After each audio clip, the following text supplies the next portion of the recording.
It's kind of ridiculous. We just want someplace to take our kids that are safe.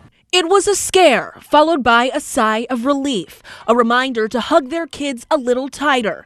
Ifiok and Don Usanga were with their small children at a park back in 2015 when a 3-year-old boy was shot. If my son that got shot, I would be stalker raving crazy out here. They had a 3-year-old son of their own that day, forcing them to ask themselves what they would have done if the bullet had hit their son, Xavier. The couple had no way of knowing.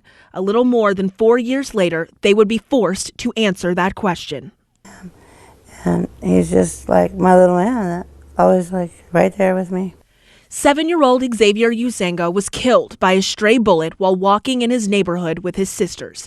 He was murdered 2 months after 3-year-old Kennedy Powell was killed in a drive-by. She will never be able to go to kindergarten or first grade. His death came a week and a half before 8-year-old Journey Thompson was shot and killed at a high school football game. She was the life of the house.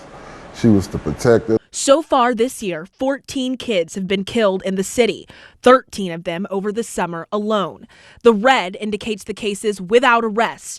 And if you take a look at all 49 cases of kids killed in the city since 2015, less than half have been solved. Thanks for coming. Thank you for having me, Morgan. Ron Johnson is a former captain with the Missouri State Highway Patrol. He was recently tapped to join the Circuit Attorney's Office to help bridge its relationship with local law enforcement and work on community outreach. After 31 years in law enforcement, he says investigators need people to come forward to solve these crimes. It is crucial. I think that is the key.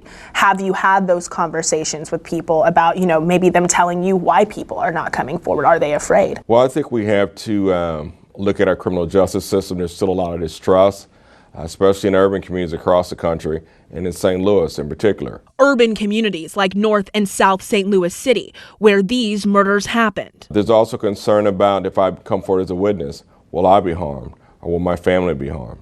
Fear and distrust getting in the way of justice. Johnson says the Circuit Attorney's Office and St. Louis Police are working together to create a united front to rebuild trust with the community and work to get more resources. He says the focus is on asking for more money for the Witness Protection Program. On the heart-wrenching list of names, Xavier is number 10. Days after the shooting, Malik Ross confessed to firing the shot that hit Xavier. His story matched my kid's story.